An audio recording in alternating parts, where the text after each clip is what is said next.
창세기 13장 1절에서 10절.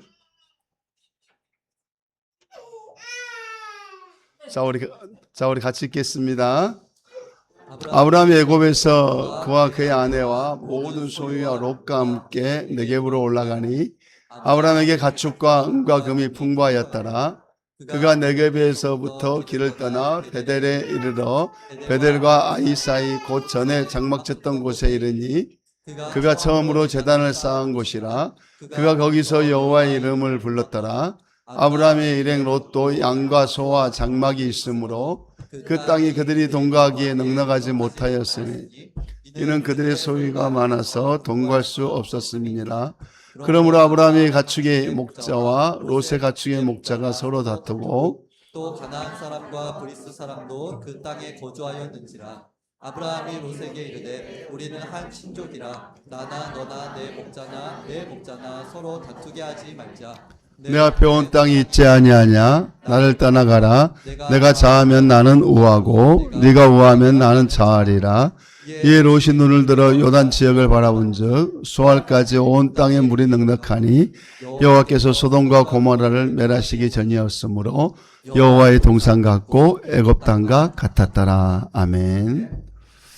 오늘은 존재할 수밖에 없는 우리 갈등이라는 제목으로 문제보다 관계를 우선시하자, 권리를 포기하자, 공간을 분리하자는 내용으로 하나님의 은혜를 나누고자 합니다. 아브라함이 이제 본토 친척 아비집을 떠나서 롯과 함께 애굽의 삶을 청산하고 네겝을 거쳐서 베델을 향해서 열심히 달려갔습니다. 처음 아브라함이 하란을 떠날 때 그 살림은 굉장히 단출했어요. 네, 단출했는데 애굽에서 하나님께서 개입하셔가지고 애굽의 바로왕을 통해서 엄청난 재산을 줬어요. 그리고 이제 그 재산을 가지고 오다 보니 거기서 뭐 새끼를 낳고 이러다 보니까 큰 자산이 돼가지고 이제 베델과 아이 사이에 와서는 너무나도 금은보화가 많고 가축들이 너무나도 많은 거예요. 아브라함뿐만이 아니라 롯도 그렇게 엄청난 부자가 되었습니다. 아브라함과 롯의 관계는 아무 별 이상이 없었어요. 그런데 그 가축을 이제 그 양육해야 되는 그 이제 가축들에게 풀을 먹이고 물을 먹여야 되는 목자들. 그 어떤 목자들 사이에서는 땅이 너무 이게 좁다 보니까 서로가 좋은 지역을 차지하려고 뭐 다툼이 막 일어납니다. 풀이 많이 있는 곳을 서로 차지하려고 그러고 물이 풍부한 곳을 막 차지하려고 그러고, 왜냐하면 자기들이 먹이는 그 양들이 잘 먹어야 되고 또 살이 쪄야 되고 또 새끼를 계속 낳아야 되니까 좋은 지역, 물이 풍성한 곳, 거기를 막 가기 위해서 혈안이 돼 있어요. 그러다 보니까 서로 다툼이 일어나고 서로 싸움이 일어나고 막 생각지도 않는 목자와 목자 사이에 혈투가 벌어집니다. 그런데 거기에는 롯과 아브라함만 사는 게 아니고 가나안 사람, 브리스 사람들도 함께 동거하고 있었어요. 그런데 아브라함과 롯은 하나님을 믿는 하나님의 백성들이잖아요. 그렇지만 가나안 사람과 브리스 사람들은 이방인들이거든요. 이방인들과 함께 생활하면서 한 가족인 아브라함과 롯의 그 목자들이 서로 싸운다는 것은 정말 그 덕이 되지 않는 그러한 일입니다. 그런데 이러한 갈등은요, 어디에서나 다 볼 수가 있습니다. 그것도 정도의 차이고 어떤 문제의 차이지, 우리가 살아가는 이 세상에는 갈등의 연속입니다. 갈등이 없는 곳이 없어요. 가정에서도 보이지 않는 갈등들이 많습니다. 직장에서는 뭐 이런 말할 수 없죠. 심지어는 믿음의 공동체인 교회에서도 이러한 갈등들이 빈번하게 일어납니다. 사회 구석구석에 수많은 갈등들이 내재되어 있어요. 우리나라도 지금 얼마나 많은 갈등들이 쌓여 있습니까? 문제는 갈등이 아니라 갈등을 어떻게 풀어가느냐가 중요합니다. 우리 주위에 수많은 갈등들을 우리가 어떻게 풀어가느냐. 갈등은 내가 살아있는 이상은 있을 수밖에 없어요. 근데 그 갈등을 어떻게 풀어가느냐가 참으로 중요합니다. 그러면은 오늘 본문에는 무엇 때문에 갈등이 생겨났는가?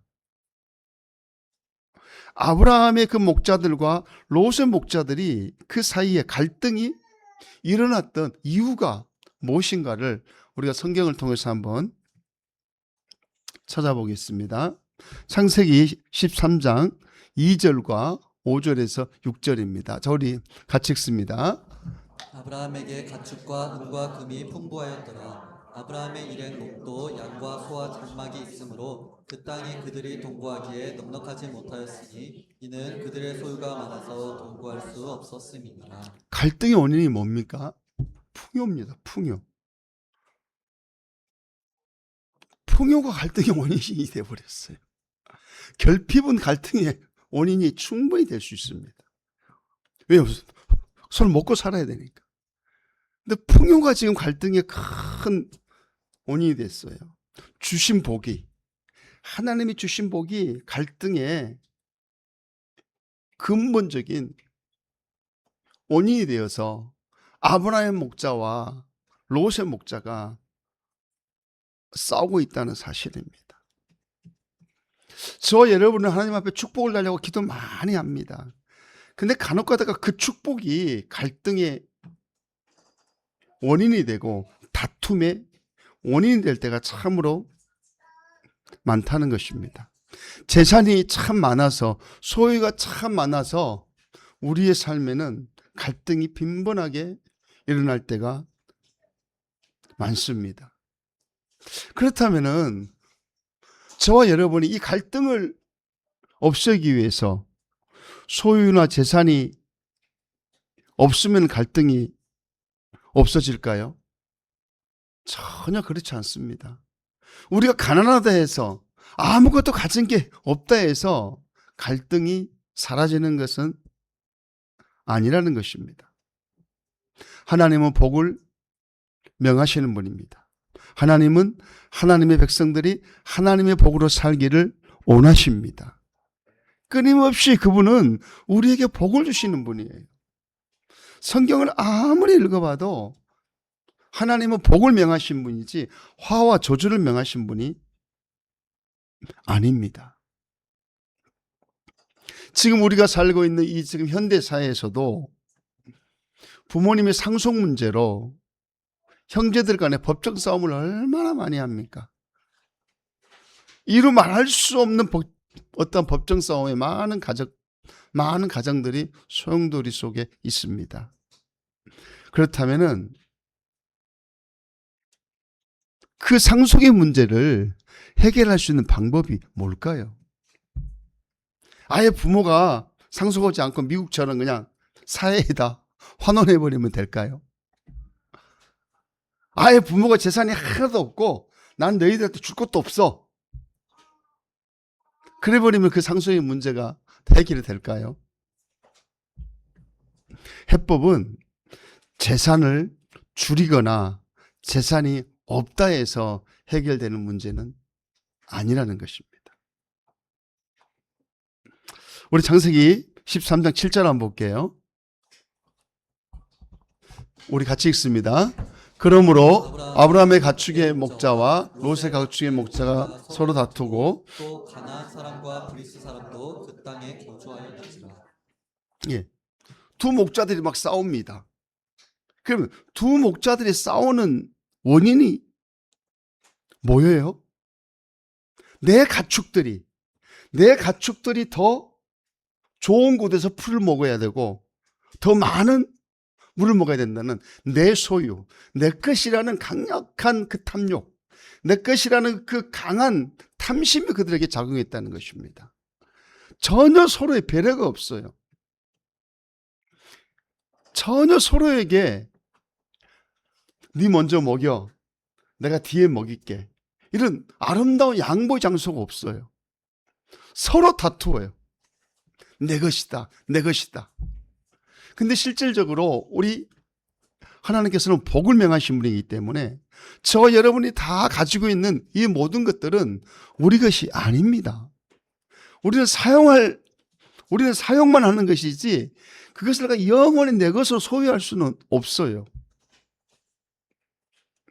창세기 13장 15절 볼게요. 자, 같이 읽습니다. 보이는 땅을 내가 너와 네 자손에게 주리니 영원히 이르리라. 땅이 아브라함 것이 아니고 하나님 거라는 거예요. 그래서 내가 그 땅을 네에게 주겠다는 거예요. 그러면 땅만 그랬습니까? 보이는 땅을 내가 네와 네 자손에게 주겠다는 겁니다. 땅은 처음부터 아브라함께 아니었어요. 하나님이 아브라함에게 주신 거였어요. 하나님은 복을 명하시기 때문에 저와 여러분에게도 하나님이 주신 걸 가지고 지금 우리가 생활하고 있다는 사실을 깨닫기를 축복합니다. 하나님이 주신 걸 가지고 우리는 지금 생활하고 있는 겁니다. 다 하나님 거예요. 그러면은 우리가 상속의 갈등을 근본적으로 없앨 수 있는 한 가지 솔루션이 있어요. 그건 뭐냐? 상속되어지는 그 재산을 바라보는 시각입니다. 그 재산을 어떤 시각으로 바라볼 것인가? 내 부모이기 때문에 나에게도 권리가 있다라고 하면서 부모의 재산이 곧 내 재산이다 라는 시각으로 바라보면은 상속의 그 갈등은 멈출 수가 없습니다, 여러분. 내 소유다. 내 것이다. 이 세상의 모든 것들이 다 그렇습니다. 어떤 시각으로 바라보느냐가 굉장히 중요합니다. 저희 아버님이 한 30여 년이 아니고 한 20여 년쯤에 서울 아산병원에서 입원을 하셨어요. 한 50일 정도 입원을 하시고 병원에서 하는 말이 집에 가서 맛있는 거 드십시오 이래가지고 퇴원을 했습니다. 그건 이제 곧 돌아가신다는 뜻이에요. 그래서 제가 우리 아버님을 저희 집으로 여기 모시려고 아버님 저희 집으로 가시죠 이러니까 아버님이 두 말도 않고 나는 네 누나 집에 갈 권리가 있다 이러시는데 권리가 있다 이러시는 거예요. 그래서 저는 그 말을 듣고 깜짝 놀랐어요. 아니 무슨 권리가 있으시나 큰아들 집에 오셔야지. 그러면서 누나 집으로 가시더라고요. 아버님이 그렇게 말씀하신 그 이유를 아버님이 돌아가시고 장례를 다 치르고 난 다음에 알았습니다. 이제 장례를 다 치렀잖아요. 다 치르고 나서 내가 어머님한테 어머니 집안의 재산이 어떻게 됩니까? 처음으로 물었어요. 그러니까 없다. 네 누나가 다 가져갔다. 이러는 거예요. 마음 한편으로는 굉장히 속상했습니다. 왜냐하면 시골에 저희 재산이 그렇게 작지가 않아요. 그래도 고을에서는 그래도 좀 있는 집안이었어요. 그 시골에서는. 그래서 은근히 이게 이제 내 마음속에도 아니 왜 그 많은 재산을 누나한테 다 줬나라는 그 섭섭함이 있었어요. 그래서 한동안은 누나하고 이렇게 통화도 안 하고 그랬었어요. 교류도 없고. 그런데 어느 날 그런 생각이 드는 거예요. 아 맞다. 누나도 부모의 자식이니까 자기가 힘들고 어려울 때 다 가지고 와서 쓸 수 있는 권리가 있지. 내가 꼭 그걸 걸고 가져야 될 그런 권리는 없잖아. 이런 생각이 제가 드는 거예요. 그래서 그 뒤로 제가 누나한테 전화도 하고 누나하고 교류가 됐습니다. 그러니까 그 재산을 어떻게 바라보느냐의 그 시각이 정말 중요하다는 거예요. 여러분이 그런 시각을 안 가지고 있을 때는 끊임없는 갈등 속에서 우리는 살 수밖에 없습니다.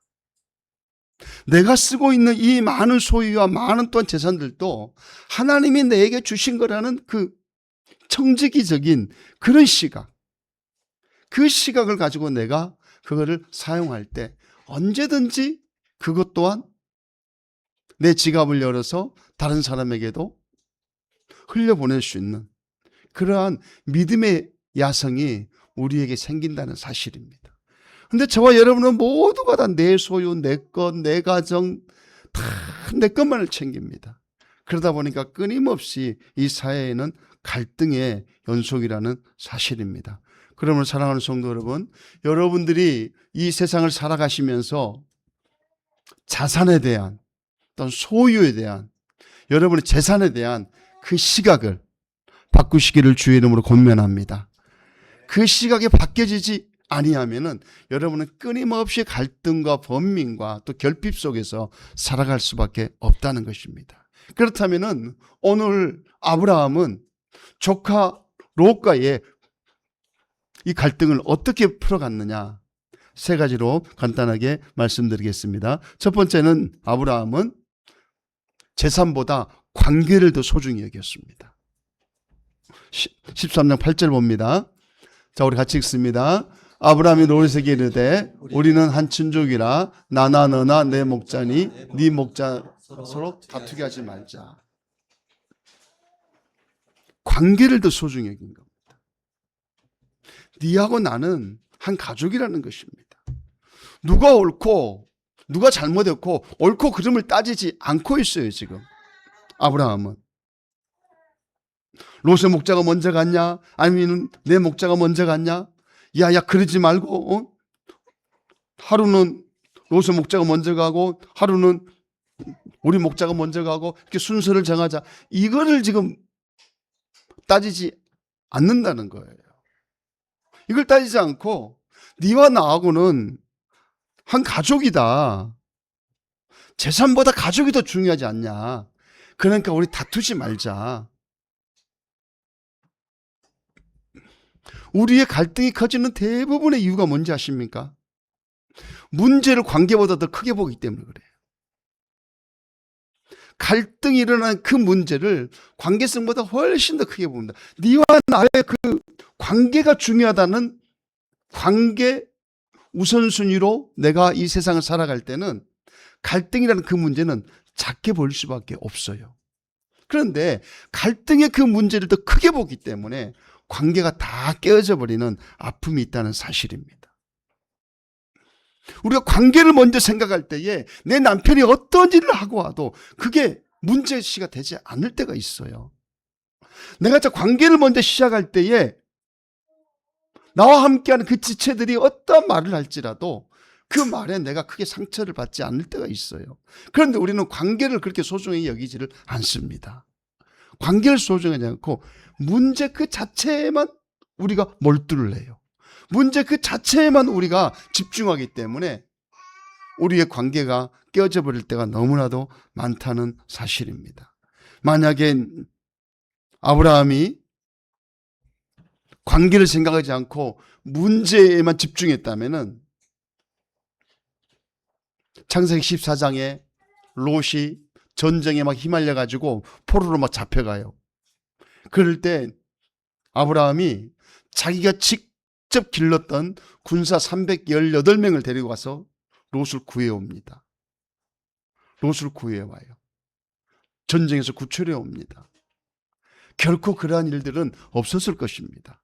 그러나 아브라함은 관계성을 중요시했기 때문에 가가만히 다투게 하지 말자는 거예요. 사랑하는 성도 여러분, 이 세상에는 관계보다 더 중요한 거 아무것도 없습니다. 하나님과 나와의 그 관계, 남편과 아내와 그 관계, 믿음의 어떤 공동체들과의 그 관계 속에서 인생의 희노애락이 다 나옵니다. 그 관계 속에서 기쁨도 있고 슬픔도 있고 즐거움도 있고 행복도 있고 만족도 있습니다. 할 수만 있다면 문제 때문에 관계를 깨뜨리는 우매한 자들은 되지 마시기를 주의 이름으로 축복합니다. 관계를 소중히 여기시는 저와 여러분이 되기를 주의 이름으로 간절히 축복합니다. 뿐만 아니라 아브라함은 기득권을 포기했습니다. 창세기 13장 9절 봅니다. 자, 우리 같이 읽습니다. 네 앞에 온 땅이 있지 아니하냐? 나를 떠나가라. 네가 자하면 나는 우하고 네가 우하면 나는 자하리라. 자, 아브라함이 우리는 친족이야. 우리는 가족이니까 서로 다투게 하지 말자. 이 말은 아브라함뿐만 아니라 저도 할 수 있어요. 여러분도 다 할 수 있습니다. 야, 우리 있잖아. 어? 한 가족인데 우리 너무 그러지 말자. 다 그리 할 수 있어요. 그런데 아브라함은요, 구체적으로 행동으로 그것을 옮깁니다. 우리가 한 가족이니까 우리 서로 다투지 말자. 이렇게 말해놓고 그 말에 책임을 지는 행동을 합니다. 그게 19절입니다. 네가 자하면 나는 우하겠다. 네가 우하면 나는 좌하겠다. 기득권을 포기해버려요. 네가 먼저 좋은 땅을 선택해라. 나는 네 선택을 100% 존중한다는 겁니다. 이거와 똑같습니다. 상속의 문제가 딱 벌어졌어요. 서울 한 중심가 강남에 빌딩 10층짜리가 있어요. 저 시골 대전에 빌딩 10층짜리가 있어요. 그래서 이제 큰아들이 야, 우리 싸우지 말자. 네가 먼저 선택해. 네가 선택하면은 나는 네 선택을 100% 존중할게. 그러니까 동생이 서울 강남에 10층짜리 빌딩을 딱 선택하는 거예요. 그러니까 형님이 두 말 않고 대전에 있는 빌딩을 가져오는 거예요. 관계성을 중요시 여긴다는 그 말 자체는 굉장히 쉬운 말이지만은 네의 선택을 내가 100% 선택해 인정할게.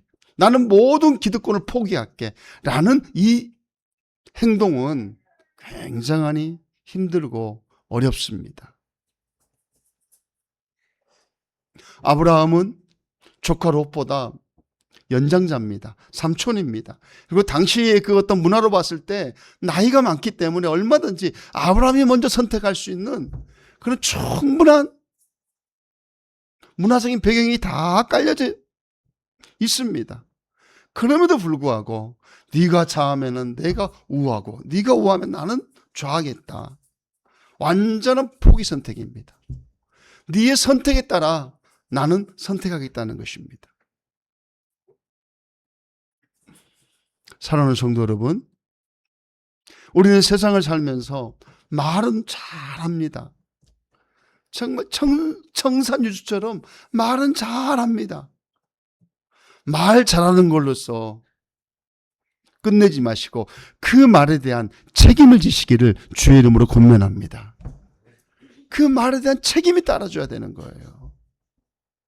그 말에 대한 책임이 따라주지 아니할 때 우리의 생활은 공허해집니다. 우리의 삶은 피폐해져 갑니다. 아브라함의 완전한 포기선언. 그렇다 해가지고 아브라함이 그 땅을 잘 몰랐을까요? 어찌 보면은 롯보다 더 잘 알고 있었을 겁니다. 한번 우리 창세기 13장 10절 한번 볼게요. 자, 우리 같이 읽습니다. 이 롯이 눈을 들어 요단 지역을 바라본즉 소알까지 온 땅에 물이 넉넉하니 여호와께서 소돔과 고모라를 멸하시기 전이었으므로 여호와의 동산 같고 애굽 땅과 같았다. 여호와의 동산 같고 애굽 땅과 같았더라. 기름진 땅이지 않습니까? 아브라함은 저 땅을 못 봤을까요? 얼마든지 봤을 겁니다. 그렇지만은 한 가족이니까 우리가 다투지 말자라는 그 말에 철저히 책임졌던 거예요. 네가 먼저 선택해라. 사랑하는 성도 여러분, 관계를 중요하게 여긴다고 우리가 말은 쉽게 할 수 있습니다. 그러나 내 권리와 내 소유를 실제적으로 내려놓는다는 것은 쉽지가 않습니다. 내 소유와 내 권리, 내가 먼저 가질 수 있다는 그 생각 앞에서는 가족이 필요가 없어집니다. 관계가 다 깨어집니다. 그러나 내 소유, 내 권리, 내 모든 것들을 내가 다 포기할 때 아름다운 관계가 이루어진다는 사실 깨닫기를 주의 이름으로 간절히 축복합니다. 그곳에 사랑이 있습니다. 그곳에 그리스도의 은혜가 있습니다. 그곳에 십자가가 있습니다. 그곳에 하나님의 또 다른 축복이 있습니다.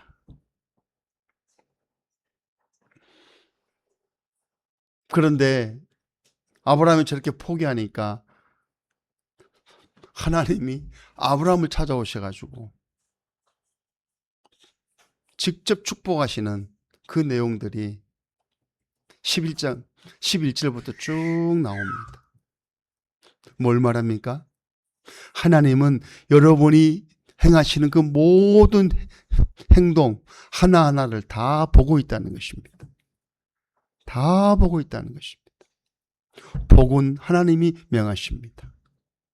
하나님이 명하시기 때문에 관계를 중요시 여기고 여러분의 권리를 포기하신다면 그 하나님이 여러분을 더 큰 복으로 역사해 줄 줄 믿습니다. 그러면서 또한 아브라함은 롯과의 완전 공간을 딱 분리해 버립니다. 자, 우리 창세기 13장 11절에서 12절 봅니다. 자, 우리 같이 읽습니다. 그러므로 롯이 요단 온 지역을 택하고 동으로 옮기니 그들이 서로 떠난지라. 아브라함은 가나안 땅에 거주하였고 롯은 그 지역의 도시들에 머물며 그 장막을 옮겨 소돔까지 이르렀더라.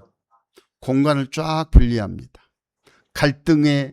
갈등의 원인, 그 근거를 완전 없애버리는 겁니다. 서로가 따로 사는 거예요. 여러분, 헤어진다 해가지고 그 사람을 미워하는 것은 아닙니다.